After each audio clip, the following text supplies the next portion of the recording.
আচ্ছা, আসসালামু আলাইকুম সবাইকে। আমরা আজকে ক্লাসটা শুরু করে দেই। আমাদের সালাম আগের যে রাহমাতুল্লাহ। ওয়ালাইকুম আসসালাম। তো আমরা আগের দিন গুলোতে যে বিষয়গুলো বোঝার চেষ্টা করেছিলাম ফাইন্যান্সিয়াল স্টেটমেন্টের, ওগুলো ছিল একটু থিওরিটিক্যাল গ্রাউন্ডের জিনিস। আজকে থেকে আমরা ফাইন্যান্সিয়াল স্টেটমেন্ট অ্যানালিসিস বলতে যেটা বোঝায়, যে অ্যানালাইসিস পোর্শনটা, সেই অ্যানালাইসিস পোর্শনটা নিয়ে কাজ শুরু করব।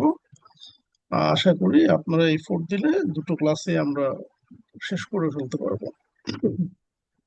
তো আমাদের অ্যানালাইসিসটা আমরা যে জায়গা থেকে শুরু করব, সে শুরুটা একদম বেসিক থেকে শুরু করব। বেসিক মানে ইজি বিষয়টা তা না। বেসিক মানে আপনি অ্যাজ এন অ্যানালিস্ট যখন একটা ফাইন্যান্সিয়াল স্টেটমেন্ট হাতে নিবেন, হাতে নেওয়ার পরে কোন জায়গাটা থেকে আপনার অ্যানালাইসিসটা শুরু করতে হবে, তো সেই জায়গাটা আর কি।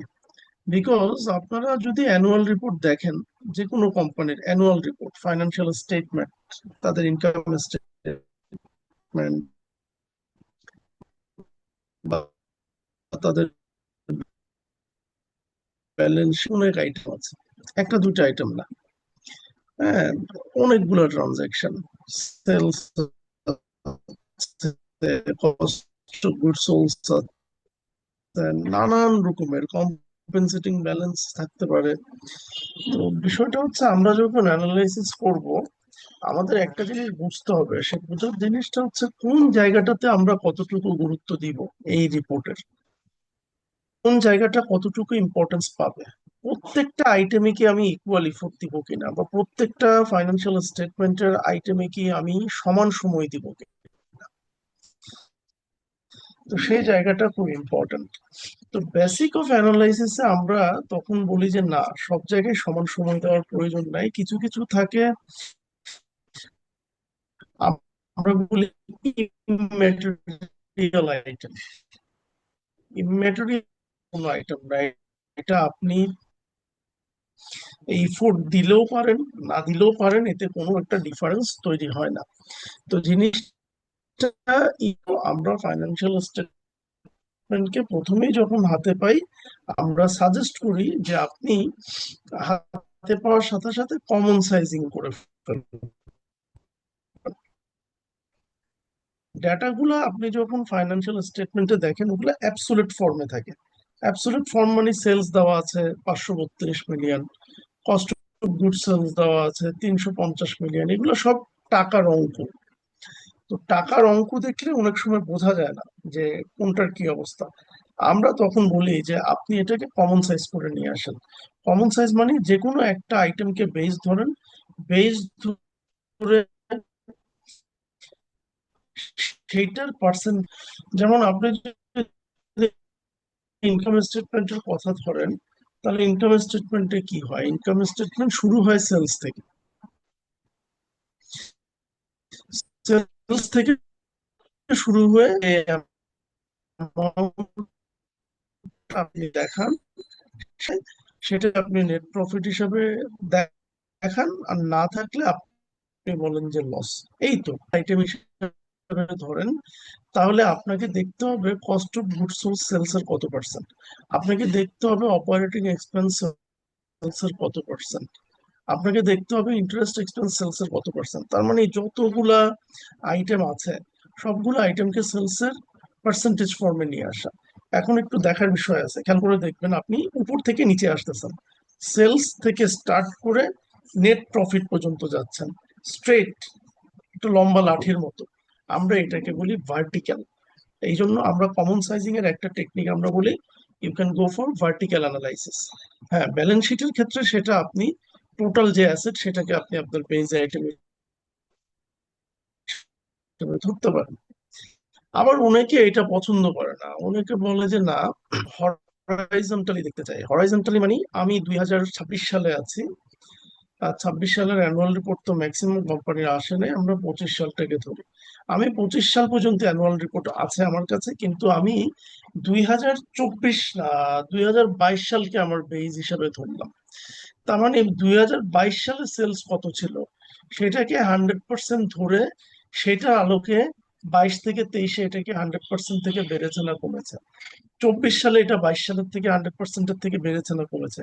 25 সালে এটা 20 সালের কম্পারেটিভ 22 সালের কম্পারিজনে কি হয়েছে? তার মানে আপনি প্যারালালি আসতেছেন, সেলসই দেখতেছেন 22 সাল থেকে 25 সাল পর্যন্ত এটার ইনফ্লেটেড নাম্বার। আমরা তখন যেহেতু এটা প্যারালালি যায়, এটাকে আমরা বলি হরাইজন্টাল অ্যানালাইসিস। আমরা যদি একটু স্যাম্পল দেখি, আমরা হরাইজন্টাল দিয়ে শুরু করি, একটু ফন্টটা বড় করে দিই।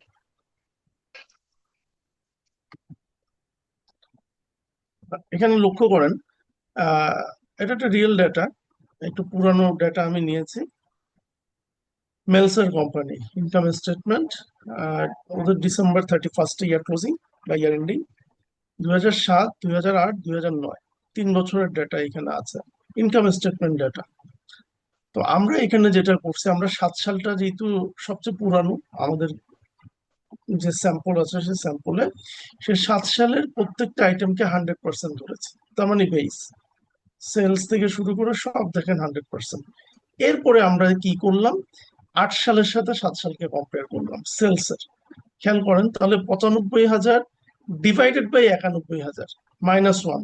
আপনি যখন এটা করবেন 95,000 ডিভাইডেড বাই 91,000 -1, আপনি দেখবেন যে আপনার গ্রোথটা হয়ে গেছে 104.4%। বা আপনি 95,000-কে ডিভাইড করেন 91,000 দিয়ে, তাইলেই হয়ে যাবে, খুব বেশি কিছু লাগবে না।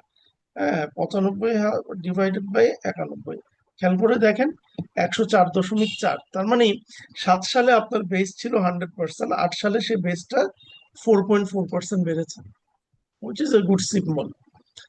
9 সালে এখন কম্পেয়ার করবেন, অনেকে যে ভুলটা এই হরাইজন্টাল এক্সেসে গিয়ে করে, এরা 9 সালকে 8 সালের সাথে কম্পেয়ার করে। এটা করা যাবে না, কারণ আমরা বেস ধরেছি 7 সালকে, 7 সালটাকে বেস ধরেছি, তাহলে 9 সালেও আমাকে কম্পেয়ার করতে হবে 7 সালের সাথে। তার মানে 1 লাখ ডিভাইডেড বাই 91,000 যখন আমি করলাম, আমি দেখলাম যে আমার সেলস এখন 109.9%। তার মানে বেজ ইয়ার যেটা 2007 সাল, তার থেকে সেলস 2009 সালে 9.9% বেড়েছে। ঠিক একইভাবে আমরা কস্ট অফ গুডস সোল্ড দেখবো, আমরা গ্রস প্রফিট দেখবো, আমরা সেলিং এক্সপেন্স দেখবো, সবকিছু আমরা দেখবো। মোটামুটি দেখলে তখন গিয়ে আমাদের কি হবে, একটা আন্ডারস্ট্যান্ডিং হবে যে আমার ওভারঅল ট্রেন্ডটা কি। হরাইজন্টাল অ্যানালাইসিস আমি দেখতে পাচ্ছি আমার সেলস এর গ্রোথ আপওয়ার্ড, আমার cost of goods sold sales upward. কিন্তু মজার বিষয় হচ্ছে আমার সেলস যেই পেসে বেড়েছে, 100 থেকে 4.5, তারপরে 100 থেকে 9.5, আই মিন 9.9, অ্যারাউন্ড 10%, তার তুলনায় আমার সিওজিএস বা কস্ট অফ গুডস সোল্ড এর গ্রোথ কিন্তু আরো অনেক বেশি। খেয়াল করেন 7.8%, 15.2%, এবং অ্যাজ এ রেজাল্ট আমার গ্রস প্রফিট কিন্তু এভাবে এফেক্টেড হয়েছে, কারণ রেভিনিউর গ্রোথের থেকে আমার যে কস্টের গ্রোথ বেশি। এবং এগুলো আমরা যখন এভাবে অবজার্ভ করব, আমরা বুঝতে পারবো যে আমার কোন জায়গাটাতে ফোকাস করতে হবে, কোন জায়গাটাতে ফোকাস করলে আমি এই কোম্পানির ফিউচারটাকে ভালোভাবে প্রেডিক্ট করতে পারবো। এখন যদি মনে করেন যে না স্যার, আমি সব আইটেম নিয়ে কাজ করতে চাই, ইউজলেস, সব আইটেম নিয়ে কাজ করতে গেলে তো আসলে এখানে অল্প কিছু আইটেম আমি দিয়েছি। আপনারা যারা প্র্যাকটিক্যালি কাজ করেন, আপনারা দেখবেন যে ইনকাম স্টেটমেন্ট আসলে হিউজ আইটেম থাকে। সবকিছু নিয়ে সময় দিতে গেলে আপনি মূল জায়গাটাতে আসলে ফোকাস করতে পারবেন না। তো এটা হরাইজন্টাল, তবে কোন জায়গাটাতে ফোকাস করা উচিত সেটা কিন্তু হরাইজন্টালের থেকে ভার্টিক্যাল অ্যানালাইসিসে ভালো, আরো বেশি বোঝা যায়। একটু যদি খেয়াল করেন, আমাদের এখানে যদি ভার্টিক্যাল না থাকে, আমরা ভার্টিক্যাল একটা নিজেরা করে নিব, কোনো অসুবিধা নেই। এই সেম অঙ্কটাই, সেম এক্সাম্পলটাই, 7, 8, 9, 91,000, 95,000, 1 লাখ। এখন আমরা ভার্টিক্যালি যাব, তার মানে আমরা মাথায় যেটা থাকবে প্রত্যেক বছরে, সে মাথাটাকে 100% ধরে নেব। So for 2007, sales is 100%. For 2008, sales is 100%. For 2009, again sales is 100%. এখন আমরা দেখব, সরি, এখন আমরা দেখব যে আমার সেলস এর নিচে যে আইটেম গুলো আছে কোনটা সেলস এর কত পার্সেন্ট। এবং আমরা দেখলাম 65,000 ডিভাইডেড বাই 1 লাখ, তার মানে সিওজিএস বা কস্ট অফ গুড সোলস আমার সেলস এর 65% ক্যারি করছে। আপনি কিন্তু বুঝতে পারছেন যে আপনার সেলস এর একটা সিগনিফিকেন্ট পোর্শন চলে যাচ্ছে সিওজিএস এ। আপনি ইয়ার অন ইয়ারও যদি দেখেন, 8 সালে এটা ছিল 64% সেলস এর, তার মানে যা 100 টাকা সেলস হলো 64 টাকা আপনি সিওজিএস এ দিয়ে দিচ্ছেন। আবার 7 সালে সেটা 62% ছিল। তার মানে আপনাকে সিওজিএস এ খুব বেশি ফোকাস করতে হবে, খুব ভালোভাবে এটা অ্যানালাইসিস করতে হবে আপনাকে। এবং আপনি যদি এরপরে অপারেটিং এক্সপেন্স গুলোতে যান, আপনি দেখতে পেলেন যে আপনার সেলস এর 11 থেকে 14% চলে যায় কোথায়? Selling expense. আপনি সেলিংটাকে অ্যাডভার্টাইজমেন্ট এক্সপেন্স হিসেবেও দেখতে পারেন, হ্যাঁ, অথবা সেলস কমিশন হিসেবেও দেখতে পারেন। তো নট ইনসিগনিফিকেন্ট অ্যামাউন্ট, ভালো একটা amount. Anything above 10% is a good amount, significant amount. এবং জেনারেল এক্সপেন্সও আমি দেখতে পাচ্ছি 15, 16, 16, তার মানে অ্যারাউন্ড 15 থেকে 16% যাচ্ছে। এটাও সিগনিফিকেন্ট। তারপরে যদি দেখেন যে আমার ট্যাক্স কি অবস্থা, ট্যাক্স দেখেন মোরলেস 1.5 থেকে 4%-এর মধ্যে ঘোরাঘুরি করতেছে। তো এরকম যখন আপনি ভার্টিক্যালি করবেন, আপনি দেখবেন যেটার পার্সেন্টেজটা সবচেয়ে কম, আপনি সেটাতে একটু গুরুত্ব কম দিবেন। ওটা নিয়ে খুব বেশি মাথা ঘামানোর কিছু নেই। আপনি 100 টাকা আর্ন করেন, ওর থেকে 2 টাকা আপনার পানোলার কাছে চলে যায়, এটা নিয়ে খুব বেশি গবেষণা করার দরকার নেই। এটা আপনি নর্মাল ট্রেন ধরে দিলেও হয়। কিন্তু আপনার 100 টাকার ভেতরে আপনার বাসা ভাড়া চলে যায় 65 টাকা। সো হাউস রেন্ট নিয়ে আপনার একটু চিন্তা ভাবনার প্রয়োজন আছে। সো আমরা এই জন্য বলি যে আপনি যখনই ফাইন্যান্সিয়াল স্টেটমেন্ট অ্যানালাইসিসে হাত দিবেন, আপনার ফার মোস্ট ইম্পর্টেন্ট কাজ হবে আপনি আগে একটু কষ্ট করে কমন সাইজটা করে নেবেন। এবং আমরা বলতে আমি যদি প্র্যাকটিক্যালি বলি, আমি আপনাদের সাথে একদিন শেয়ার করেছি, আমি আমার ক্যারিয়ার শুরু করেছি কিন্তু ইনভেস্টমেন্ট ব্যাংকার হিসেবে, মোর স্পেসিফিক্যালি ইনভেস্টমেন্ট অ্যানালিস্ট হিসেবে। তো আমার একটা কাজের বড় অংশ ছিল ভ্যালুয়েশন করা। হ্যাঁ, হ্যাঁ, যে কোন কোম্পানিটা ফিউচারে কত টাকা প্রাইস হতে পারে। তো সেই ভ্যালুয়েশন করার ক্ষেত্রে আমাকে ফাইন্যান্সিয়াল স্টেটমেন্ট অ্যানালাইসিস বা এগুলো নিয়ে কাজ করতে হতো। আমি যত ভালোই বুঝি না কেন, আমি কিন্তু সবসময় আগে হাত দিয়ে ফাইন্যান্সিয়াল স্টেটমেন্ট গুলো এক্সেলে তুলতাম। তোলার পরে আমার প্রথম কাজই হতো কিন্তু আমি এটাকে কমন সাইজিং করে ফেলতাম, আমার নিজের সুবিধার জন্য, not for reporting purpose. Common sizing করলে আমার একটা আইডিয়া জেনারেট হতো যে কোন আইটেম গুলা সিগনিফিকেন্ট, কোনগুলো লেস সিগনিফিকেন্ট। আমি ওগুলাকে রেড আর গ্রিন দিয়ে আলাদা আলাদা কালার করে ফেলতাম। এই জন্য আমরা যখন ফাইন্যান্সিয়াল স্টেটমেন্ট নিয়ে কাজ করব, আমরা শুরুটা করব একদম বেসিক বা স্টার্টিংটা হবে আমাদের কমন সাইজ দিয়ে। কমন সাইজ করা হয়ে যাওয়ার পরে এবারে আপনি যত রকম অ্যানালাইসিস করতে চান করেন, কোনো অসুবিধা নেই।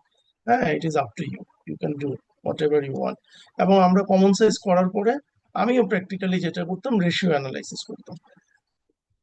হ্যাঁ, দাঁড়ান আমি একটু রেশিও গুলা একটু আপনাদেরকে দেখাই। আমরা রেশিও অ্যানালাইসিস করতাম এবং কি কি রেশিও অ্যানালাইসিস করতাম। আসলে একটা ফাইন্যান্সিয়াল স্টেটমেন্টকে অ্যানালাইজ করার জন্য অনেক রেশিও লাগে, বিষয়টা সেটা না। আমরা রেশিও অ্যানালাইসিস গুলো যখন করি, আমাদের অবজেক্টিভ থাকতে হবে মোটামুটি রকমের 5টা। আমি আরো যদি শর্ট করে দিই, মোটামুটি 4টা অবজেক্টিভ থাকলেই হবে। একটা হলো আপনি কোম্পানির লিকুইডিটির অবস্থা বুঝতে পারছেন কিনা। তার মানে কোম্পানি যদি একটা ক্রাইসিসে পড়ে বা কোম্পানির যদি হঠাৎ করে শর্ট টার্ম একটা রিকোয়ারমেন্ট আসে, সেটাকে ফুলফিল করার মতো লিকুইড মানি বা লিকুইড অ্যাসেট আপনার কাছে আছে কিনা, এটা মেজার করার মতো কিছু রেশিও আপনাকে দেখতে হবে। হ্যাঁ, দেন আমরা বলি যে কোম্পানির বড় করার ক্যাপাসিটি কেমন।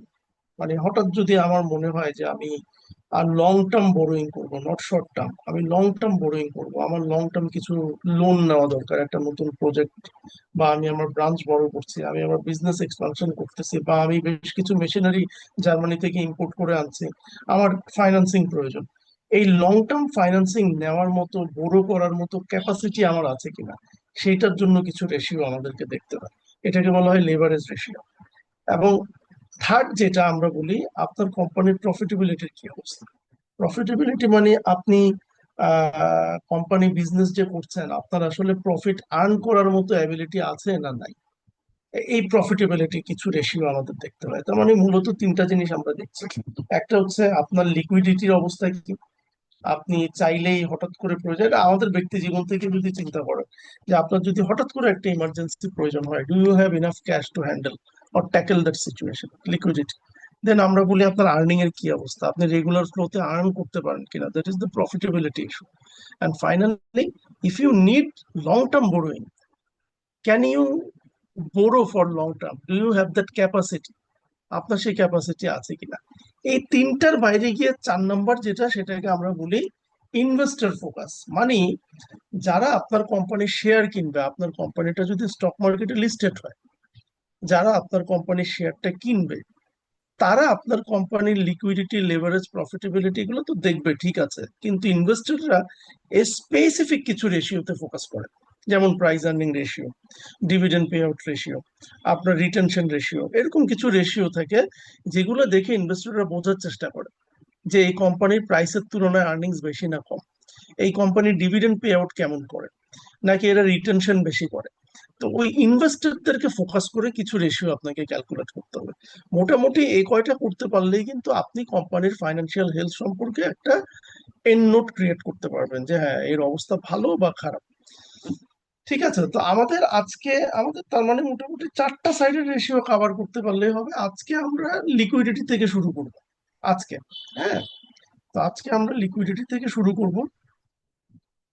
আমরা একটু স্লাইডটা আপনাদের সামনে নিয়ে আসি।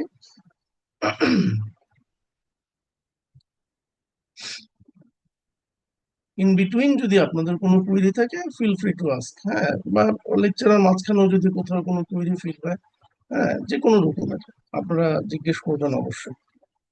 তো আমাদের যেটা আমরা বললাম, আমাদের ফার্স্ট কাজ হচ্ছে কোম্পানির লিকুইডিটির অবস্থা কি সেটাকে একটু মেজার করার চেষ্টা করব আমরা, যে আমরা কোম্পানির লিকুইড মানি আছে কি নাই, কি পরিস্থিতিতে আছে। তবে একটা জায়গা আমাদেরকে একটু ক্লিয়ার হতে হবে, প্রথমত ক্লিয়ার হতে হবে যে লিকুইডিটি বলতে আমরা কি শুধু ক্যাশকে মিন করি কিনা। তো এটা কিন্তু যারা মনে করে লিকুইডিটি মানে শুধু ক্যাশ, তারা ঠিক আছে, তাদের কনসেপ্টে ভুল আছে তা না, বাট কনসেপ্টটাকে আর একটু ব্রডেন করতে হবে। বিকজ ইন টুডেস ওয়ার্ল্ড আমরা বলি যে লিকুইড ক্যাশ, ক্যাশ কিন্তু আপনাকে কোনো রিটার্ন জেনারেট করে না। আইডল ক্যাশ ইজ আইডল, অলস যে সে কিন্তু অলসই পড়ে আছে, এবং এটার অপরচুনিটি কস্ট আছে। মানে আমরা বলি আপনি ধরেন 1 কোটি টাকা ঘরে ফেলে রাখছেন, ইমার্জেন্সি যদি প্রয়োজন হয় সেজন্য, এভাবে 6 মাস পরে রইলো, 1 বছর পরে রইলো, 2 বছর পরে রইলো। এখন মুশকিলটা হচ্ছে এই যে একটা বছর আপনি 1 কোটি টাকা এমনি ফেলে রাখছেন, এটা আপনি ব্যাংকে রেখে দিলে কিন্তু একটা সার্টেন অ্যামাউন্ট অফ রিটার্ন আপনি জেনারেট করতে পারতেন, যেহেতু সেটা আপনি স্যাক্রিফাইস করছেন, that is your opportunity cost. So cash রেখে দেওয়ার কিছু অপরচুনিটি কস্ট আছে। এবং ইন টুডেজ মডার্ন ফাইন্যান্স আমরা কিন্তু বলি যে আপনার ক্যাশের থেকে এমন কোনো আইটেম আছে কিনা, এমন কোনো অপশন আছে কিনা যেটা আপনাকে কিছুটা রিটার্ন দিবে, কিন্তু ক্যাশের সাথে সেটার তেমন কোনো তফাৎ নাই, অলমোস্ট নিয়ার ক্যাশ। তো এই জন্য আমরা যখন লিকুইডিটি বলি, এবং লিকুইডিটি বলতে যদি অ্যাসেটকে মিন করি, আমরা শুধু ক্যাশ মিন করবো না, আমরা ক্যাশের পাশাপাশি আরো কিছু আইটেমকে কিন্তু ফোকাস করবো। Will talk about that.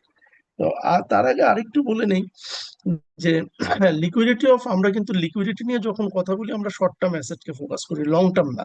এবং ডেট পেইং অ্যাবিলিটি নিয়ে যখন কথা বলছি, এটা short term debt paying ability.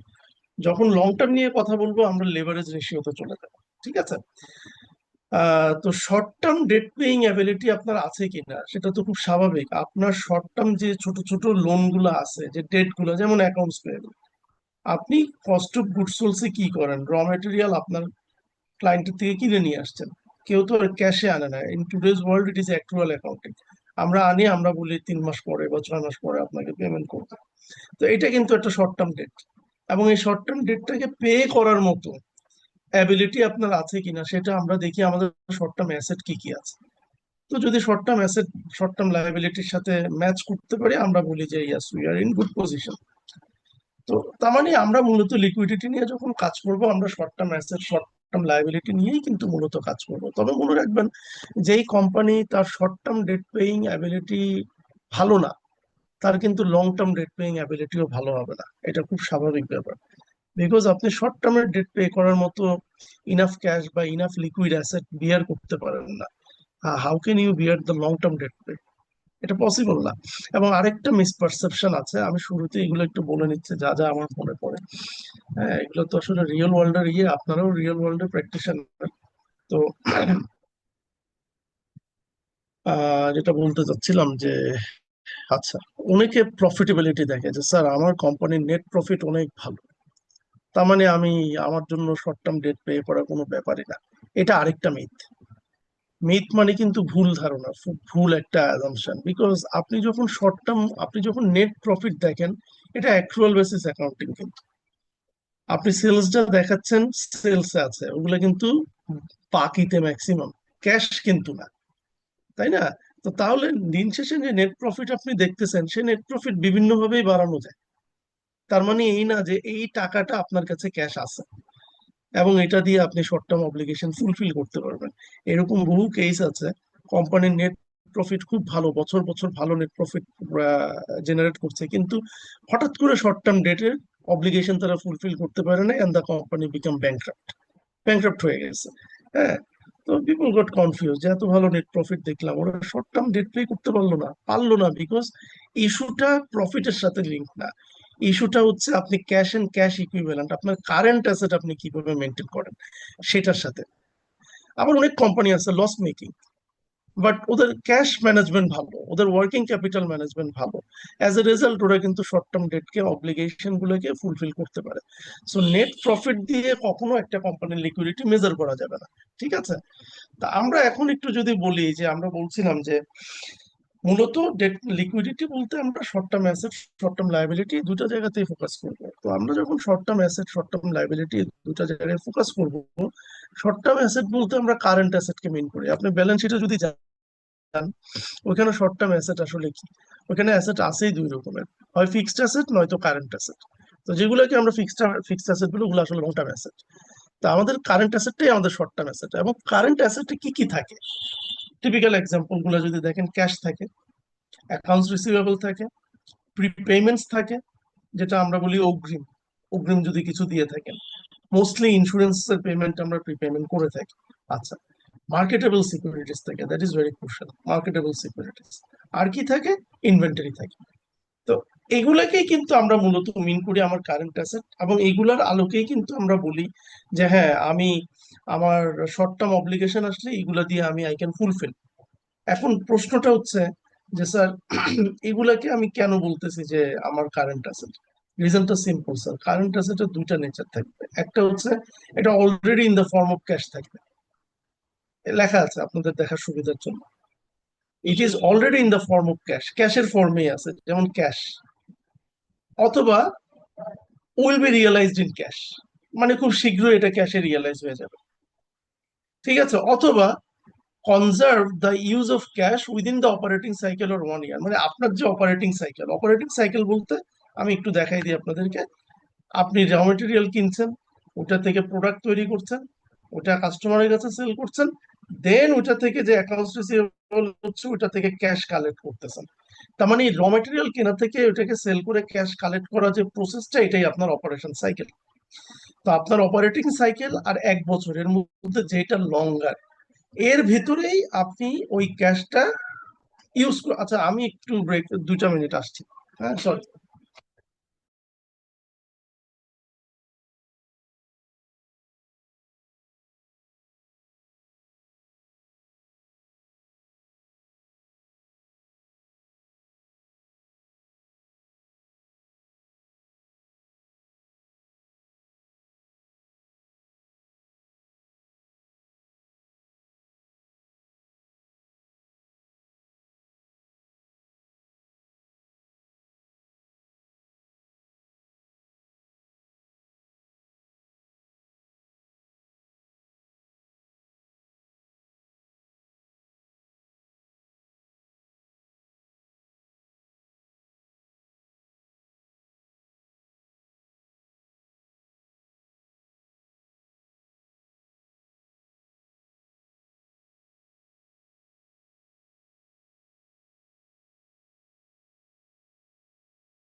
যেটা বলছিলাম যে যেটা আমরা বলছিলাম যে টিপিক্যাল এক্সাম্পল গুলোর মধ্যে যেগুলো আছে, সেটা তিনটা নেচার থাকতে হবে। একটা নেচার হচ্ছে এটা already in the form of cash থাকবে।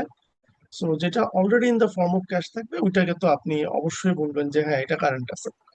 সাথে ক্যাশ না, কিন্তু will be realised in cash, খুব শীঘ্রই এটা ক্যাশে কনভার্ট হবে, like receivables.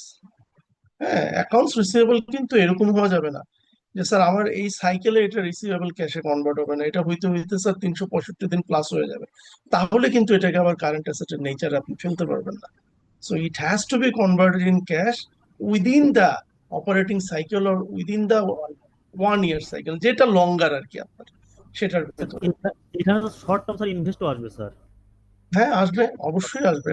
Anything short term যেগুলো কারেন্ট অ্যাসেটে লিস্টেড সবই আসবে। হ্যাঁ, but this are the typical example. হ্যাঁ। হুম হুম আচ্ছা, বলুন। এর মধ্যে মার্কেটেবল সিকিউরিটিজকে আপনি cash in the form of ক্যাশের ক্লাসিফিকেশনও ফেলতে পারেন, আবার আপনি উইল বি রিয়ালাইজড ইন ক্যাশও বলতে পারেন। আমি যদি একটু এক্সপ্লেইন করি, মূলত মার্কেটেবল সিকিউরিটিজ বলতে আমরা শর্ট টার্ম যে অ্যাসেট গুলোকে মিন করি সেগুলো কি ট্রেজারি বিল। আপনার যদি শর্ট টার্ম কোনো কমার্শিয়াল পেপার থাকে, short term less than 1 year, anything, any money market instrument যেগুলো লেস দেন 1 ইয়ার, সেটা ট্রেজারি বিল হতে পারে, এলসি হতে পারে, আপনার কমার্শিয়াল পেপার হতে পারে। হ্যাঁ। তো মূলত মূলত স্ট্র্যাটেজিক্যালি যদি বলি, most of the company marketable securities বলতে কিন্তু ট্রেজারি বিলকে মিন করে। এবং ট্রেজারি বিলকে কেন ক্যাশের ইকুইভ্যালেন্ট বলে, অনেকে লিখে ক্যাশ অর ক্যাশ ইকুইভ্যালেন্ট, তার মানে অলমোস্ট ক্যাশ। আর একটা হচ্ছে মার্কেটেবল সিকিউরিটিজ এর মধ্যে ট্রেজারি বিল, এটা হচ্ছে গভর্নমেন্টের সবচেয়ে শর্ট। গভর্নমেন্ট আম, তিন ধরনের ইনস্ট্রুমেন্ট ইস্যু করে পাবলিকের থেকে টাকা বড় করতে পারে। একটা থেকে ট্রেজারি বিল, একটা থেকে ট্রেজারি নোট, একটা থেকে ট্রেজারি বন্ড। তো ট্রেজারি বন্ডটা হচ্ছে লং টার্ম। ধরুন আপনি একটা সেতু বানাবেন, যেটা আপনার আহ 10 বছর 15 বছর সময় লাগবে, আপনি ওইটার ফান্ডিং এর জন্য কিভাবে টাকা নিবেন, ওইটার জন্য আপনি যখন কিছু ইনস্ট্রুমেন্ট ইস্যু করবেন, ওটাকে আমরা গভর্নমেন্টের নামে বলি treasury bond. This is for long term. 5 বছরের মধ্যে যদি কিছু হয়, মানে মোর দেন 1 ইয়ার, তখন আমরা ওটাকে বলি 1 থেকে 5-এর মধ্যে থাকলে মূলত আমরা বলি ট্রেজারি নোট। তবে ক্ষেত্র বিশেষে 10 বছরেরও ট্রেজারি নোট হয়। মিড টার্ম যেগুলো ইন্টারমিডিয়েট। আর একেবারে লেস দেন 1 ইয়ার যে ইস্যুয়েন্স গুলো থাকে ওগুলোকে আমরা বলি ট্রেজারি বিল। তবে মোস্টলি ট্রেজারি বিল গুলো কিন্তু 1 বছরও হয় না, আরো শর্ট টার্ম হয়। হ্যাঁ, 82 ডেজ, 94 ডেজ, কিছু কিছু থাকে 62 ডেজ।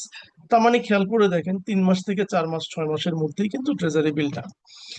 এবং ট্রেজারি বিলটাকে আপনি যখন চান তখনই ইমিডিয়েটলি ক্যাশে কনভার্ট করে ফেলতে পারেন। এটা এত অ্যাক্টিভ সেকেন্ডারি মার্কেট আছে। সেকেন্ডারি মার্কেট মানে যেখানে মানুষ গিয়ে ইমিডিয়েটলি বাই সেল করতে পারে, শেয়ার মার্কেটের মতো। এবং এখানে এত huge number of buyer and seller, আপনি কিন্তু জাস্ট অর্ডার প্লেস করার সাথে সাথে এটা সেল হয়ে যাবে। এবং মাথায় রাখবেন, এটার জন্য আপনার কি স্যার যদি দাম কমে যায়, ট্রেজারি বিলের দাম ইউজুয়ালি কমে না, কারণ টার্মই তো খুব শর্ট, খুব অল্প সময়ের জন্য, এবং ইন্টারেস্ট রেটও খুব লো। এমন কোনো রিস্ক এটা নাই, যার কারণে এটা আপনার আসলে যে প্রাইসে আপনি কিনছেন মোরলেস সেই দামেই আপনি বিক্রি করে দিতে পারেন। এই জন্য অনেকে কিন্তু ট্রেজারি বিলটাকে স্ট্র্যাটেজিক্যালি ক্যাশের পরিবর্তে রাখে, যে ক্যাশ তো আমাকে কিছুই দেয় না, কিন্তু ট্রেজারি বিল অ্যাটলিস্ট আমাকে অল্প হইলেও কিছু রিটার্ন দেয়। এবং যখন চাই তখন আমি এটাকে ক্যাশে কনভার্ট করে ফেলতে পারবো, কোনো হ্যাসেল নাই।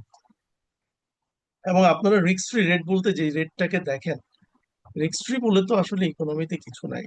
বাট রিস্ক ফ্রি যখন আমরা বলি, আমরা বলি আচ্ছা ক্লোজেস্ট কি আছে, কাছাকাছি এমন কি আছে যেটা রিস্ক ফ্রি বলা যায়।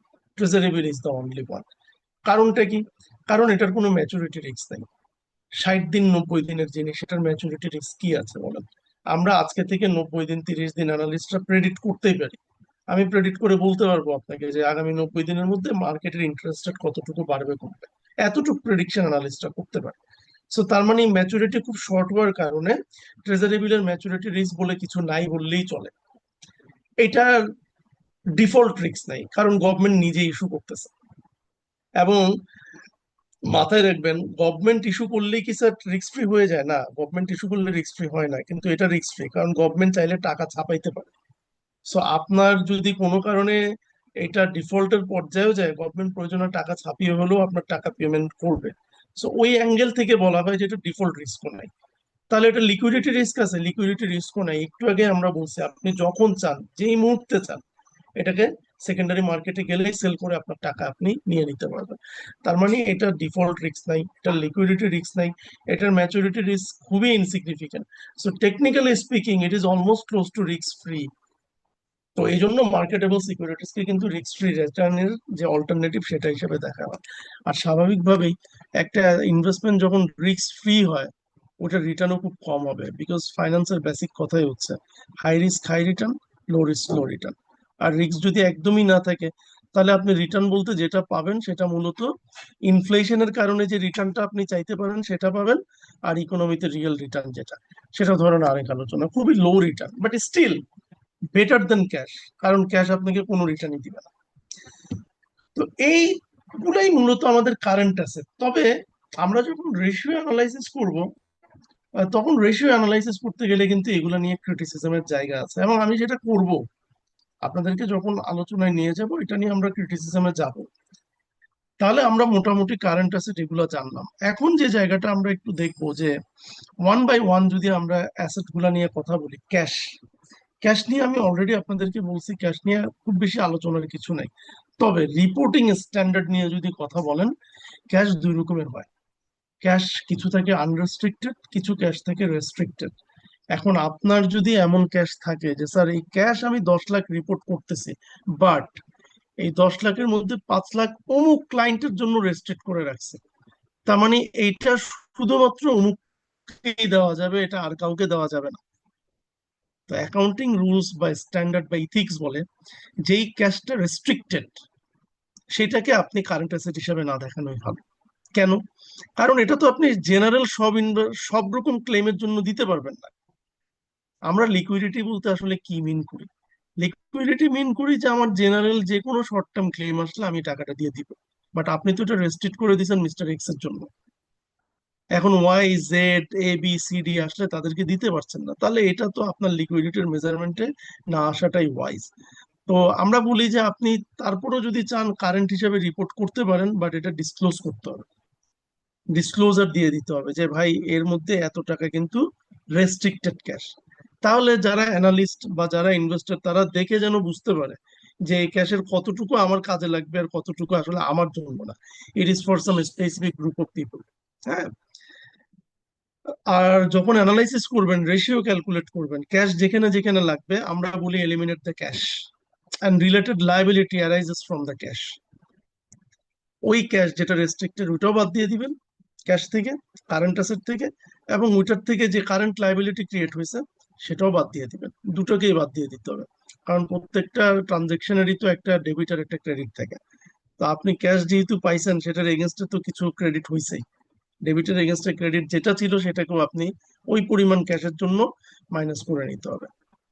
তাহলে আপনি অ্যানালাইসিস যে রেশিওটা পাবেন সেটা মোর রিয়েলিস্টিক হবে। আর আনরেস্ট্রিক্টেড সেটা তো আনরেস্ট্রিক্টেড, ওইটা আপনি নর্মালি যেটা দেখেন ওইটাই। তবে অনেক কোম্পানি থাকে ক্যাশ আপনি অ্যানুয়াল রিপোর্টে হাত দিয়ে দেখবেন রেস্ট্রিক্টেড আনরেস্ট্রিক্টেড আলাদা কিছু নেই, ক্যাশ মানে ক্যাশ বলে রাখছে। এখন এর মধ্যে রেস্ট্রিক্টেড আছে না নাই এটা একটা এথিক্যাল ভায়োলেশন। আপনার যদি রেস্ট্রিক্টেড থাকে ওইটা ডিসক্লোজার দিতে হবে।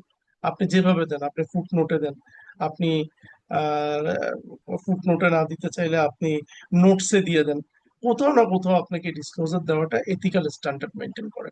ঠিক আছে, ক্যাশ নিয়ে এতটুকুই। দেন আরেকটা জিনিস ক্যাশে আছে, কম্পেনসেটিং ব্যালেন্স। আপনি জেনে থাকবেন আপনারা যে আমরা যখন লোন নেই সেই লোনের একটা পোর্শন কিন্তু ব্যাংক তার অ্যাকাউন্টে কম্পেনসেটিং ব্যালেন্স হিসাবে কেটে রেখে দেয়। আপনারই টাকা, হয়তো আমরা বলি যে 10% কম্পেনসেটিং ব্যালেন্স, তার মানে 1 লাখ টাকা লোন নিছেন, যে ব্যাংক থেকে নিছেন সেই ব্যাংকে বলবে অ্যাকাউন্ট খুলতে, অ্যাকাউন্ট খুললেন ওখান থেকে 90,000 টাকা আপনি তুলতে পারবেন, 10,000 জমা থাকবে in a form of security, ওটা আপনি তুলতে পারবেন না। তো এটা যেটা হয় আসলে লোন নিছেন 1 লাখ টাকা কিন্তু হাতে নিতে পারতেছেন 90,000 টাকা, এটা আপনার ইফেক্টিভ ইন্টারেস্ট রেটকে বাড়াই ফেলবে অফকোর্স। কারণ 1 লাখ টাকার জন্য যে ইন্টারেস্ট দেওয়ার কথা সেটা আপনি 90,000 টাকার জন্যই দিচ্ছেন। কিন্তু এই কম্পেনসেটিং ব্যালেন্সটা, এই লোনের এই পোর্শনটাই কিন্তু আপনার জন্য asset, because it is your money. Loan যখন রিপে করা হয়ে যাবে, ম্যাচুরিটি যখন হয়ে যাবে, এটা কিন্তু তখন অ্যাডজাস্টমেন্ট হয়ে যাবে। তাহলে এটা আমি কোথায় দেখাবো? আমরা বলি কম্পেনসেটিং ব্যালেন্সটা রিপোর্ট করব কোথায়? তো রিপোর্ট কোথায় করবেন সেটা ডিপেন্ড করে যে আপনার এটা কি কারেন্ট অ্যাসেটের এগেনস্টে, মানে শর্ট টার্ম বোরোয়িং এর এগেনস্টে না লং টার্ম বোরোয়িং এর এগেনস্টে। আপনার এটা যদি short term, that is less than 1 ইয়ার কোনো বোরোয়িং এর এগেনস্টে কম্পেনসেটিং ব্যালেন্স হয়, অবভিয়াসলি আপনি এটাকে কারেন্ট অ্যাসেট হিসেবে দেখাবেন, সিম্পল। আর যদি দেখেন না স্যার এটা তো একটা লং টার্ম বোরোয়িং করছিলাম ওইটার এগেনস্টে, তাহলে তো এটা কারেন্ট অ্যাসেটে দেখার কোনো সুযোগ নেই, এটা আপনাকে নন কারেন্ট অ্যাসেটে রিপোর্ট করতে হবে। হ্যাঁ, নন কারেন্ট অ্যাসেটে। ঠিক আছে, বুঝতে পেরেছেন কি বলেছে? তো কম্পেনসেটিং ব্যালেন্স কিন্তু অনেকে দেখে কারেন্ট অ্যাসেটে, দেখে কিন্তু বুঝতে পারে না যে কি এটা। এটা কিছু না, আপনি ওই যে যে কারেন্ট লাইবিলিটি আছে, আপনার কোনো একটা বোরোয়িং করছেন শর্ট টার্ম, ওইটার এগেনস্টে যে টাকাটা ব্যাংক আপনার 10% 5% পলিসি ওয়াইজ রেখে দিচ্ছে, ওইটা আপনার কম্পেনসেটিং ব্যালেন্স হিসাবে অ্যাসেট আকারে দেখাচ্ছে আপনার, আর কিছুই না। আর যদি দেখেন যে না স্যার এটা তো নন কারেন্ট অ্যাসেটে কম্পেনসেটিং ব্যালেন্স, তাহলে বুঝে নেবেন যে এটা নন কারেন্ট লাইবিলিটির এগেনস্টে, নন কারেন্ট লাইবিলিটির এগেনস্টে ব্যাংক থেকে আপনি লং টার্ম কোনো বোরোয়িং করছেন, তার এগেনস্টে ব্যাংক এই পার্সেন্টেজটা তার আপনার অ্যাকাউন্টে রেখে দিছে, এটা ব্যাংক ইউজ করবে তাও না, এটা ফ্রিজ হয়ে থাকবে আপনার অ্যাকাউন্টে, দ্যাটস ইট। ঠিক আছে।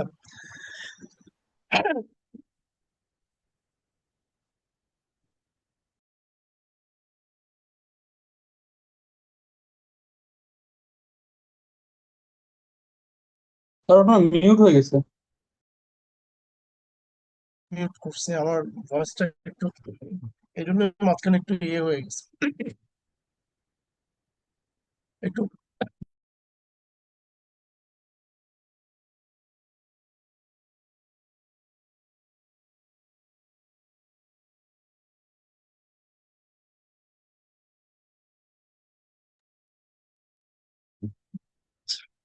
নেক্সট আমাদের যেই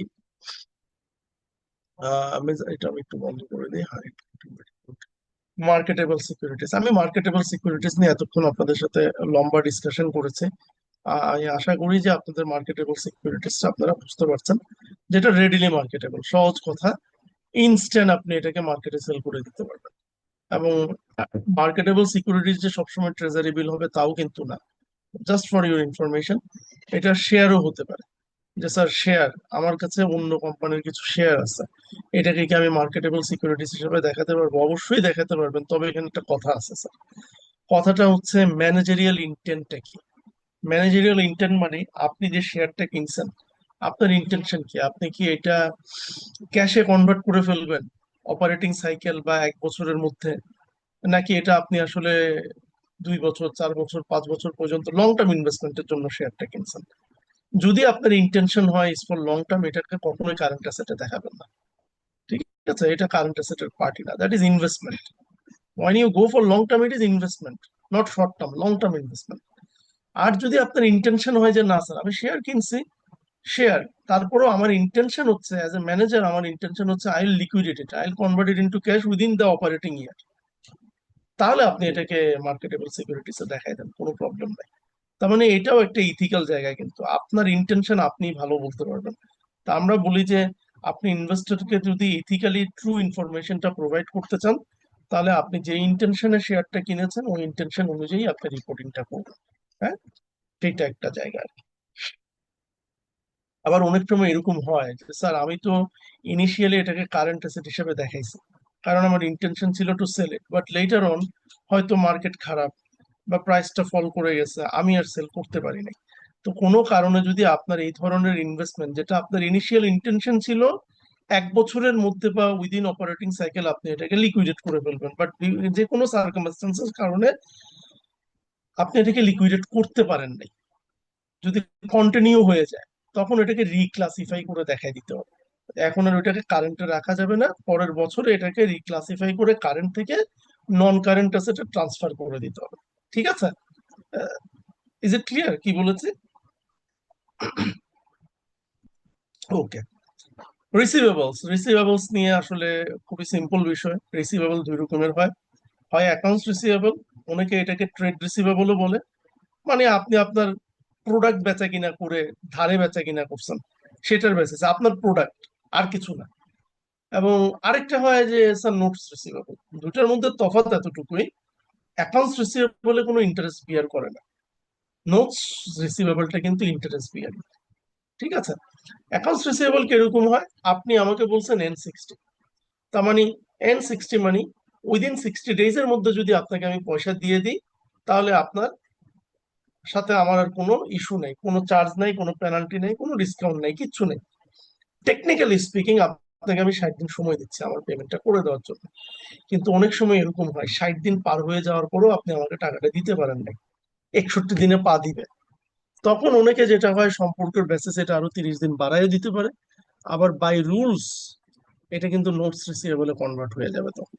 কারণ 60 ডেজ এর পরে একদিনও যদি দেয়, ওই একদিনের জন্য যে ইন্টারেস্ট এক্সপেন্স ওইটা আপনাকে বিয়ার করতে হবে। তখন কিন্তু এই অ্যাকাউন্টস রিসিভেবল কনভার্ট হবে নোটস রিসিভেবল, এবং নোটস মানেই কিন্তু বোথ পার্টির এগ্রিমেন্ট, সাইন্ড একটা ডকুমেন্ট। নোটস লেখা থাকবে যে কত দিনের জন্য, 30 দিনের জন্য, কত রেটে, এত রেটে, এই। এবং যদি আমি এতদিনের মধ্যে দিতে না পারি, কোন অ্যাসেটের এগেনস্টে রিসিভেবল, ওই অ্যাসেটটাও কিন্তু এখানে অ্যাজ এ প্লেজ আকারে থাকবে। অ্যাকাউন্টস রিসিভেবল এরকম কিছুই না। এটা জাস্ট আমি সেল করছি 60 ডেজ এর জন্য, 60 ডেজ পর্যন্ত আপনি উইদাউট ইন্টারেস্ট আমাকে টাকাটা 60 দিন পরেও দিতে পারবেন। তো দ্যাট ইজ ইট। এটা হয় অ্যাকাউন্টস রিসিভেবল হবে অথবা নোটস। তবে নোটস রিসিভেবল ইউজুয়ালি হয় না, অ্যাকাউন্টস রিসিভেবলই হয়। পরবর্তীতে ম্যাক্সিমাম টাইম আমরা দেখি অনেক অ্যাকাউন্টস রিসিভেবল নোটস রিসিভেবলে কনভার্ট হয়ে যায়, বিকজ ও হয়তো পেমেন্টটা ওই N60 বা N90-র ভিতরে দিতে পারেনি। তো পরিস্থিতির কারণে এটাকে নোটস রিসিভেবলে তখন কনভার্ট করতে হয়, তখন কিন্তু আবার ইন্টারেস্ট পে করতে হয়, উইথ ইন্টারেস্ট। ঠিক আছে। তো এতটুকুই হচ্ছে আমাদের রিসিভেবলস এর ডাইমেনশন। তো রিসিভেবলস এর ভ্যালুয়েশন নিয়ে অনেক রকম কথা আছে। হ্যাঁ, এতগুলো জিনিস আপনাদের প্রয়োজন নাই, তারপরে যতটুকু না জানলেই না। যেমন ধরেন অ্যাকাউন্টস রিসিভেবল যদি হয়, অ্যাকাউন্টস রিসিভেবল এর ভ্যালুয়েশন মানে আমি অ্যাকাউন্টস রিসিভেবল কয় টাকা হিসেবে দেখাবো, ভ্যালুয়েশনটা কত টাকা দেখাবো অ্যাকাউন্টস রিসিভেবল। কারণ আপনিও জানেন আমিও জানি অ্যাকাউন্টস রিসিভেবল 1 লাখ টাকা দেখাচ্ছি, কিন্তু এর মধ্যে পুরাটা আমি পাবো কিনা তার কোনো গ্যারান্টি কিন্তু নেই। নানান কারণে ইম্পেয়ারমেন্ট বা কম, ইম্পেয়ারমেন্ট মানে কম পাওয়া, সেটা কম পাইতে পারেন আপনি আনকালেক্টিভিটির জন্য, যেটাকে আমরা ব্যাড ডেট বলি, খারাপ ঋণ। হ্যাঁ, এটা কালেক্টেবল না, সেটা হইতে পারে। আপনি এর মধ্যে কিছু ডিসকাউন্ট প্রোভাইড করতে পারেন, ওই যে আমরা বলি না N60 বা 230, 30 দিনের মধ্যে দিলে 2% আপনারা ডিসকাউন্ট দিবে। যদি কেউ 30 দিনের মধ্যে দিয়ে দেয় তখন তো তার ডিসকাউন্টটা দিতে হবে। তো আপনি তো অ্যাকাউন্টস রিসিভেবল পুরাটাই দেখাইছেন, তখন ওই ডিসকাউন্টের কারণে কিন্তু রিসিভেবল ইম্পেয়ার হবে। আবার আপনি যদি কোনো অ্যালাউন্সেস দেন, যে সেলস অ্যালাউন্স, যে যাই যে ক্লায়েন্ট আমার সেল করে দিছে ওর জন্য আমি কিছু অ্যালাউন্স রাখছি, অ্যালাউন্সের কারণেও তো আপনার অ্যাকাউন্টস রিসিভেবল কিছু কমে যাবে, কমে যাইতেই পারে। আপনার যদি প্রোডাক্ট রিটার্ন আসে, আসতেই পারে, অনেক প্রোডাক্টই কিন্তু বলে যে এতদিনের মধ্যে আপনি রিটার্ন দিতে পারবেন। আপনি হয়তো প্রোডাক্টের কোয়ালিটি ভালো হয় নাই, বা যেভাবে অর্ডার দেওয়ার কথা ছিল সেটা হয় নাই, কিছু প্রোডাক্ট রিটার্ন আসছে, নট অল। হয়তো 100 বস্তা সিমেন্ট পাঠাইছেন, 5 বস্তা ফেরত আসছে, আসতেই পারে। তো এই কারণগুলোতে কিন্তু ইম্পেয়ারমেন্ট হয়। সো ভ্যালুয়েশনে গিয়ে আমরা বলি যে দুইটা ইস্যু, একটা ইম্পেয়ারমেন্ট কত হবে সেটা তো একটু বোঝার বিষয় আছে।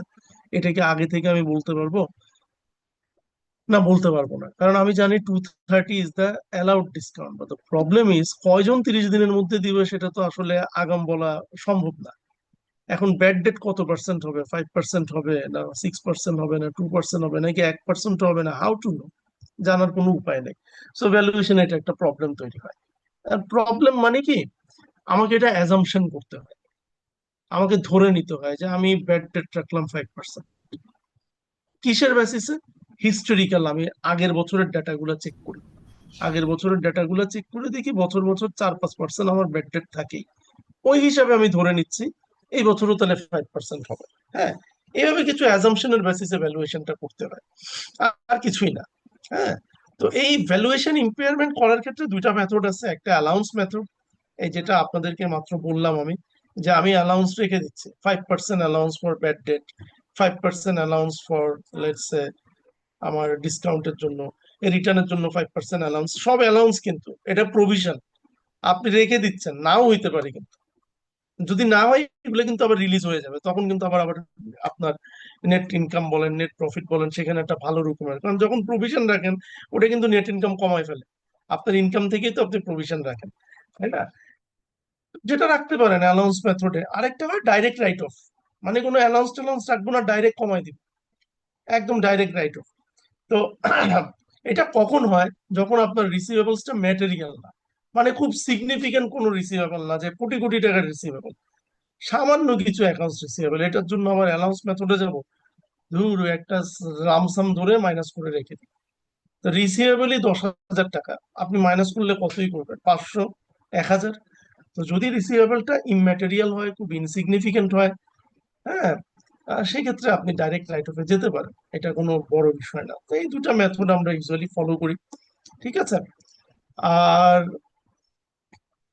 দু একটা পয়েন্ট হচ্ছে সাবজেক্টিভ, যেমন আপনার কাস্টমার যদি কনসেন্ট্রেশন হয়ে যায়, কনসেন্ট্রেশন মানে যদি বলি এক জায়গায় সবাই ঢুকে বসে আছেন কনসেন্ট্রেটেড, 30 জন মানুষই 30টা রুমে না গিয়ে এক রুমে ঢুকে বসে আছেন। অ্যাজ এ রেজাল্ট কোনো কারণে ওই রুমে যদি একটা কিছু হয়, সবাই কিন্তু এফেক্টেড হবে। তো এটাকে বলা হয় কাস্টমার কনসেন্ট্রেশন। আপনি যদি আপনার সেলস সব এক দুই জায়গার কাস্টমারের কাছে সব সেল করেন, সেক্ষেত্রে কিন্তু আপনার ব্যাড ডেট হওয়ার সম্ভাবনা অনেক বেশি বেড়ে যায়, ইম্পেয়ারমেন্টের সম্ভাবনা অনেক বেড়ে যায়। আপনার যে কোয়ালিটি অফ রিসিভেবল সেটা কিন্তু এফেক্টেড হয়। এই জন্য আমরা বলি যে কাস্টমার ড্রাইভার্স হইতে হবে, বিভিন্ন রকম কাস্টমারের কাছে সেল করবে। দু একজনের কাছে সমস্ত সেল করলে আপনার অ্যাকাউন্টস রিসিভেবলের কোয়ালিটি কিন্তু খারাপ হয়ে যায়। হ্যাঁ।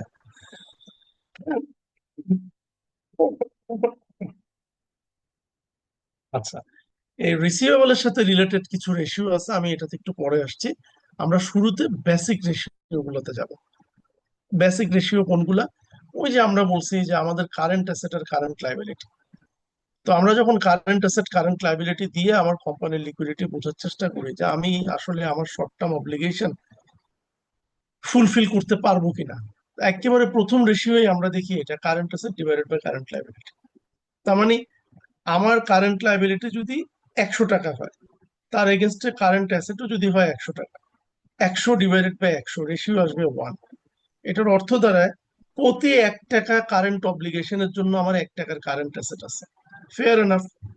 ইউজুয়ালি বই পুস্তক গুলাতে বলে যে একটা নর্মাল স্ট্যান্ডার্ড হচ্ছে 2:1। 2:1 মানে প্রতি 1 টাকা কারেন্ট লাইবিলিটি বা কারেন্ট অব্লিগেশন বা শর্ট টার্ম অব্লিগেশনের এগেনস্টে আপনার জন্য 2 টাকা বা ডাবল কারেন্ট অ্যাসেট থাকে। কিন্তু আমি আপনাদেরকে একটু বলবো যে রিয়েল ওয়ার্ল্ড এভাবে কাজ করে না। আপনার কারেন্ট রেশিও 2:1 থাকলেই যে আপনার লিকুইডিটি খুব ভালো, বিষয়টা এরকম না। এটা আপনার ভালো না খারাপ সেটা কম্পেয়ার করে দেখতে হবে আগে ইন্ডাস্ট্রি, আগে দেখতে হবে আপনার আগের বছরগুলা, মানে আগে নিজের সাথে কম্পেয়ার করতে হবে। আমার এই বছর 2:1, আগের বছরগুলো হয়তো 3:1, 4:1 ছিল। তাহলে আগের বছরে আমার অবস্থা আরো ভালো ছিল, এখন 2:1 হয়ে গেছে, তার মানে আমার অবস্থা কিন্তু ডেটোরিয়েট করতেছে। এখন আপনি যদি বলেন না আমার তো 2:1 থাকলেই ভালো, ইট ইজ নট ওকে, এই এই এক্সপ্লেনেশনটা ঠিক নেই। কারণ যেখানে আপনার 4:1 থাকতো সেখান থেকে আপনি 2:1 নেমে আসছেন, দ্যাটস এ প্রবলেম। কেন নেমে আসছেন সেটা দেখার বিষয় আছে, তাই না? আপনি নিজের প্রায়র ইয়ার গুলোর সাথে আগে কম্পারিজন করবেন। কম্পারিজন করা শেষ, এবারে আপনি যেটা করবেন আমরা বলি ইন্ডাস্ট্রি কম্পারিজন। তবে একটু কথা আছে স্যার, ইন্ডাস্ট্রি কম্পারিজন করতে গিয়ে কি স্যার আমি ইন্ডাস্ট্রির সবাই বেঞ্চমার্ক হিসেবে নিব? আর সংকটটা কি জানেন, ইন্ডাস্ট্রির সবাইকে বেঞ্চমার্ক হিসেবে নেওয়ার কোনো সুযোগ নাই। আপনাকে আমি একটা সিম্পল এক্সাম্পল দিই। টেক্সটাইল সেক্টর আছে ঢাকা স্টক এক্সচেঞ্জে, আপনি ডিএসসি তে গিয়ে টেক্সটাইল সেক্টর লেখে ঢুকেন, দেখবেন ওখানে 30টার মতো কোম্পানি আছে। ওইখানে স্কোয়ার টেক্সটাইল আছে, বেক্সিমকো, বেক্সটেক্স ছিল এখন আর নাই। ওখানে ম্যাক্সন স্পিনিং আছে, মালের স্পিনিং আছে, আরএন আছে, ওখানে আর্নলিমা ইয়ান আছে, সাফকো স্পিনিং আছে, সাইহাম টেক্সটাইল আছে, সাইহাম কটন আছে, লট অফ। একটু যদি আপনাকে জিজ্ঞেস করি, এই যে সাইহামের দুইটা কোম্পানি টেক্সটাইলে আছে, একটা সাইহাম টেক্সটাইল, একটা সাইহাম কটন, দুটা কি সেম বিজনেস করে, সেম লাইনে আছে? Of course not. একটা হচ্ছে সাইহাম কটন। কটন মানে কি, ও তুলা কিনে এনে কটন, কটন ইন্ডাস্ট্রি, ও কটনটা কিনে এনে ওটা থেকে সুতায় কনভার্ট করে। আর টেক্সটাইল কি করে, সাইয়াম টেক্সটাইল ওই সুতাটাকে ইউটিলাইজ করে সে গার্মেন্টস প্রোডাক্ট বা আপনার হয়তো কাপড় রেডি করে। হ্যাঁ। এখন মুশকিল হলো, আপনি করেন কটনের ব্যবসা, সুতার ব্যবসা, আপনি স্পিনিং সেক্টরে কাজ করেন, আপনার সাথে কম্পেয়ার করলাম একটা আরএমজির, এটা হবে না স্যার। একটা আরএমজি আর একটা কটন বা একটা স্পিনিং ইন্ডাস্ট্রি কখনোই একসাথে কম্পারেবল হতে পারে না, ইট ক্যানট বি। তো তখন আমরা বলি যে ভাই ইন্ডাস্ট্রির সাথে যদি কম্পেয়ার করেন সেটা মিসগাইডেড হতে পারে। আপনি কি করবেন তখন, আমরা এটাকে একাডেমিক ল্যাঙ্গুয়েজে বলি পিয়ার অ্যানালাইসিস করবেন। পিয়ার মানে পিয়ার মানে আপনার রিলেটেড কম্পিটিটর কারা, আপনার কম্পিটিটর কারা। স্যার আমি তো ম্যাক্সেন স্পিনিং, তাহলে মালিক স্পিনিং আপনার কম্পিটিটর হইতে পারে, আরএন স্পিনিং আপনার কম্পিটিটর হতে পারে, মেট্রো স্পিনিং আপনার কম্পিটিটর হতে পারে, সাইহান কটন আপনার কম্পিটিটর হতে পারে। এরকম যারা আপনার কম্পিটিটর তাদের কারেন্ট রেশিওটার কি অবস্থা সেটা একটু দেখেন। তো যদি দেখেন যে তারা সবাই 3:1, এভারেজ 3:1, আর আপনার 2:1, বাই বুক আপনি ঠিক আছেন, বাট কম্পারেটিং কম্পারিজন যখন আপনার কম্পিটিটরদের সাথে করতেছেন, আপনি কিন্তু ঠিক নাই, আপনি কিন্তু আন্ডার পারফর্মিং। ঠিক আছে? তো সেই ক্ষেত্রে আমরা বলি যে 2:1 কোনো বেঞ্চমার্ক না, এটা ডিপেন্ড করবে আপনার প্রায়ের ইয়ার গুলোর অবস্থা কি, আপনার কম্পিটিটরদের সাথে আপনার কারেন্ট রেশিওর অবস্থাটা কি। ঠিক আছে? It is a very simple ratio, এটা নিয়ে আলাদা কিছু করার নাই। আপনি ব্যালেন্স শিটে ঢুকলে কারেন্ট অ্যাসেট কারেন্ট লাইবিলিটি পেয়ে যাবেন। বাট কারেন্ট অ্যাসেট যখন দেখাবেন, ওই যে আমরা ক্যাশ নিয়ে বলছি, রেস্ট্রিক্টেড ক্যাশ থাকলে ওইটা কারেন্ট অ্যাসেটে আনবেন না, এতটুকুই, আর কিছু না। তবে এখন আমরা একটু ক্রিটিসিজমে যাই যে স্যার কারেন্ট রেশিও দেখে কি আসলে কোম্পানির লিকুইডিটি বোঝা যায়? তাহলে একটু বুঝতে হবে যে কারেন্ট অ্যাসেটে যে অ্যাসেট গুলো আমরা দেখছি, একটু যদি আমি ব্যাক করি।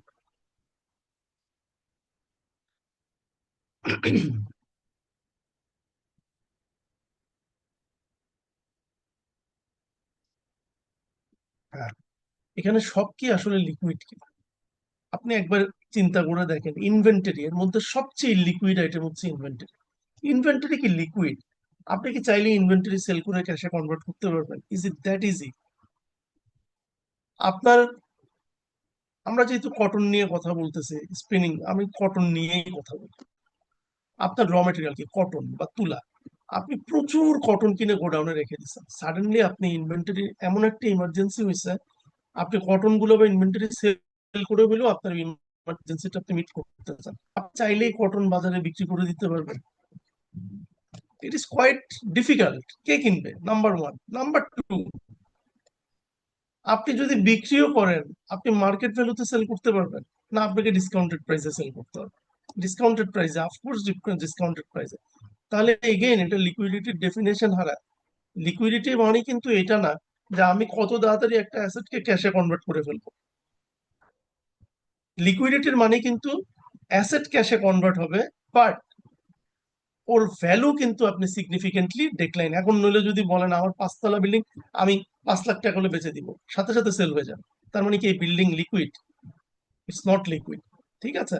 তার মানে what I mean to say, ইনভেন্টরিকে যখন আপনি কারেন্ট অ্যাসেটে দেখেন এবং ওইটার বেসিসে বলেন আমার লিকুইড অ্যাসেট আছে, ইনভেন্টরি কিন্তু লিকুইড অ্যাসেট না, এটা কিন্তু লিকুইড অ্যাসেটের মধ্যে সবচেয়ে লিকুইড।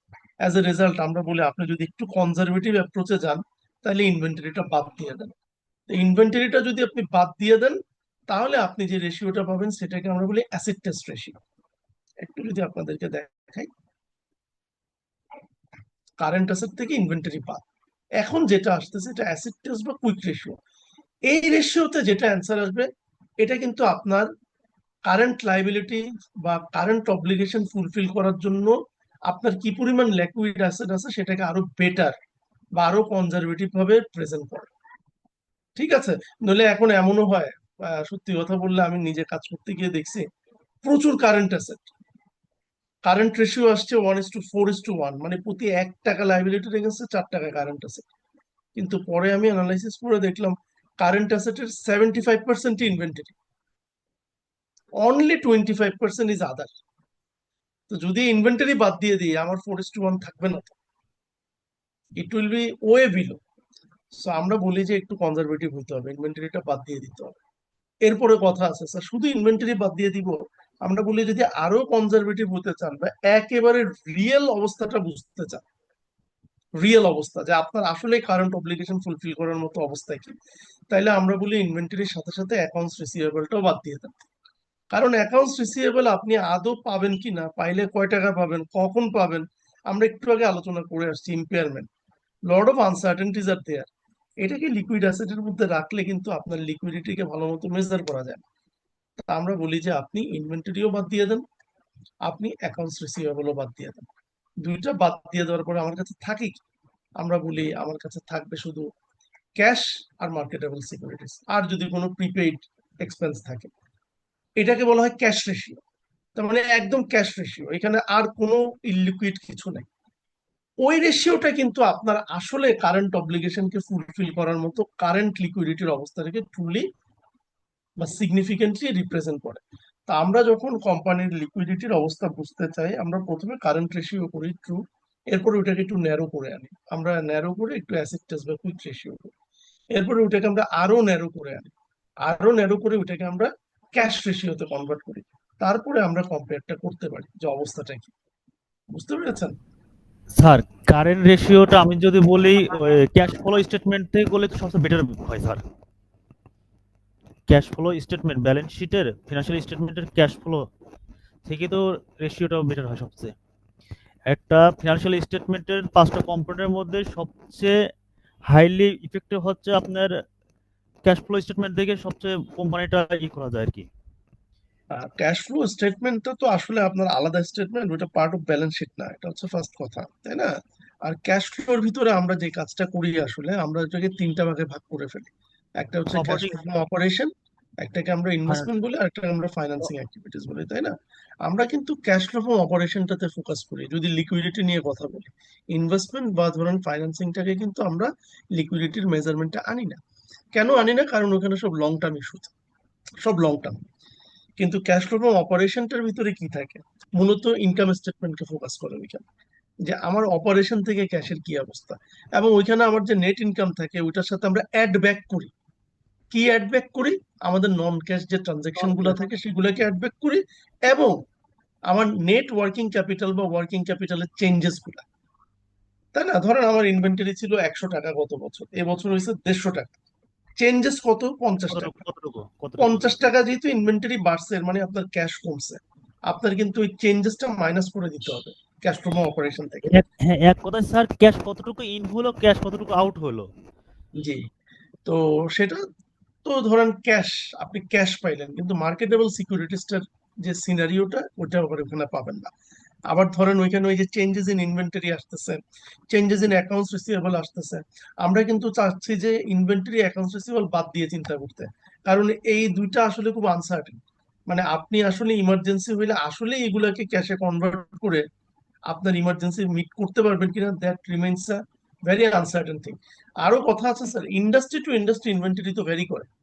আপনার ইনভেন্টরি যদি হেভি মেকানিক্যাল কিছু হয়, যেমন আপনি গাড়ির ব্যবসা করেন, আপনার জন্য গাড়ি ইনভেন্টরি, আমার জন্য গাড়ি কিন্তু ফিক্সড অ্যাসেট। জি জি জি। এখন আপনি এই গাড়ি, যদি আপনার শোরুম হয়, গাড়ির শোরুম আছে 10টা 15টা আপনার, আপনি চাইলেই এটা ক্যাশে কনভার্ট করে ফেলতে পারবেন। It is not that easy. এই জন্য ধরেন আমরা যখন লিকুইডিটির প্রাইলিমিনারি মেজারমেন্টে যাব, আমরা শুরু করব এগ্রেসিভ অ্যাপ্রোচ থেকে, মানে কারেন্ট অ্যাসেট, কারেন্ট রেশিও। আস্তে আস্তে আমরা ওইখান থেকে ডিফেন্সিভ স্ট্র্যাটেজিতে আসবো। তারপরে তিনটাকে পাশাপাশি রেখে আমরা কমেন্টটা পাস করবো, যে দেখেন কারেন্ট রেশিওর এই অবস্থা, যখন ইনভেন্টরি সরাই নিছি এরকম হয়েছে, যখন অ্যাকাউন্টস রিসিভেবল সরাই নিছি এরকম হয়েছে, পাশাপাশি তিনটাকে রেখে।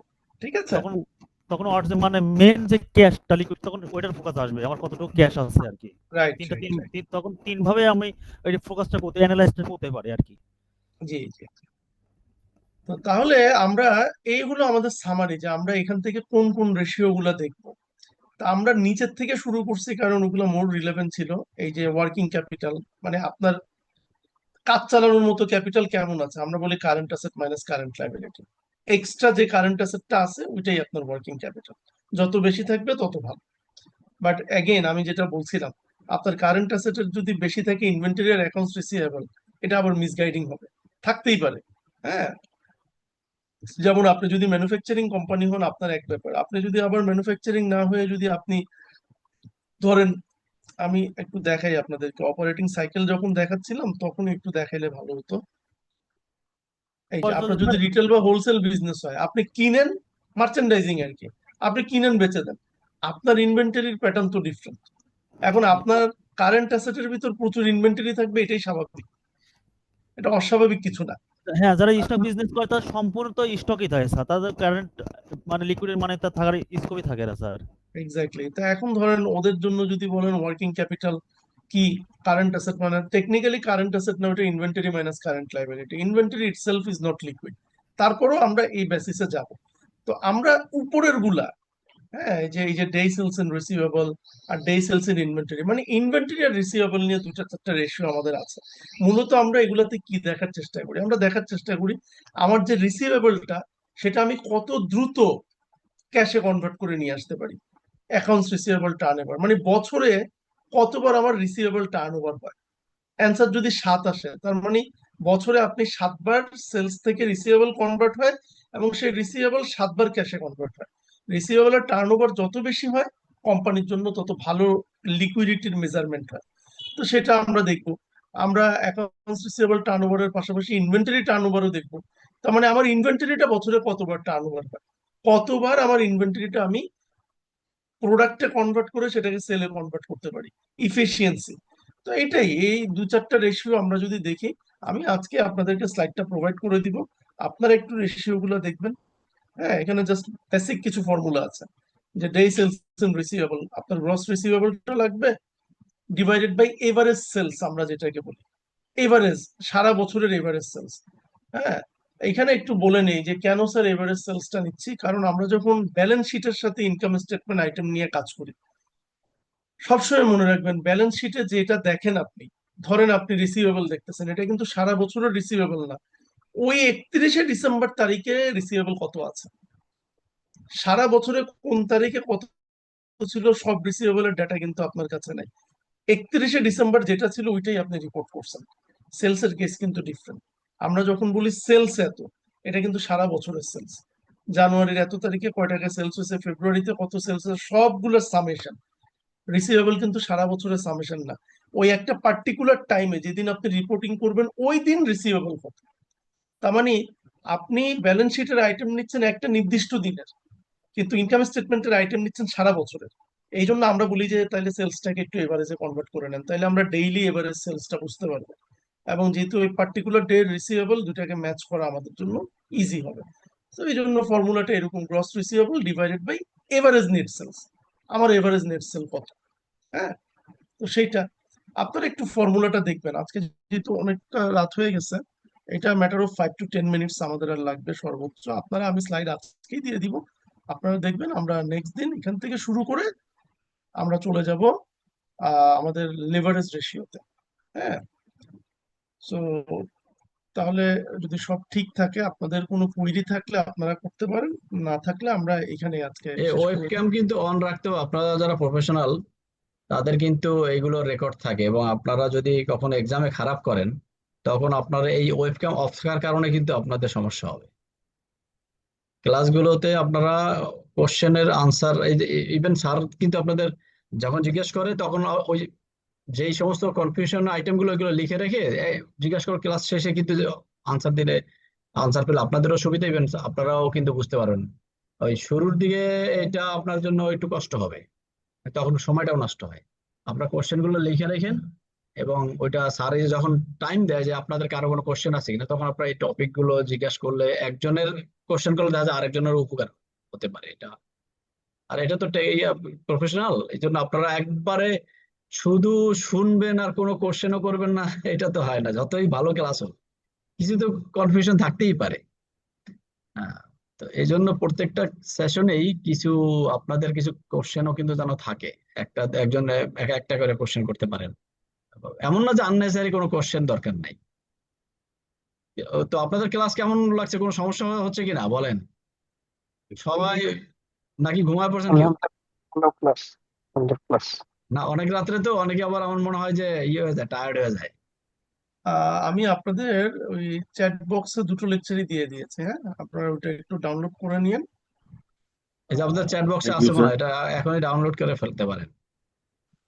এখনই ডাউনলোড করে ফেলেন এখানে, বাস আপনাদের ল্যাপটপে হোক আর যেখানে হোক, করে ফেললে বাস মনির ভাই, সুবিধা। তাহলে আমি লিভ নিয়ে নেই, আপনি জি, অসুবিধা নেই। পরে করবেন। আপনাদের থ্যাংক ইউ। কারো কোনো কোশ্চেন আছে কিনা? না, আপাতত কোনো কোশ্চেন নাই, আচ্ছা, আলহামদুলিল্লাহ খুব ভালো ক্লাস হচ্ছে। স্যারের ক্লাস কি আপনাদের ভালো লাগতেছে? হ্যাঁ হ্যাঁ হ্যাঁ, খুব ভালো হচ্ছে। জি স্যার, ভালো লাগছে। মানে আমার পছন্দের সেরা ক্লাস কিন্তু স্যার নাই, এই জন্য আপনাদেরকে আবার জিজ্ঞেস করলাম। স্যার আরো একটু কষ্ট করে নিচ্ছে আর কি। ঠিক আছে, মেইনলি স্যারের ঠিক এটা আছে। একটু দয়া যে আমাদেরকে টাইম দিচ্ছে, কথা বুঝছেন? না না না না, কি বলেন। থ্যাংক ইউ সো মাচ, আপনারা জি অ্যাপ্রিসিয়েট করছেন। মনির ভাই, আপনার তাহলে জি একটু পারমিশন নিয়ে আমি জি লিভ জি, নিয়ে নিই। Thank you thank you. Thank you জি, আসসালামু আসসালামু আলাইকুম। আলাইকুম সবাইকে। ওয়ালাইকুম আসসালাম।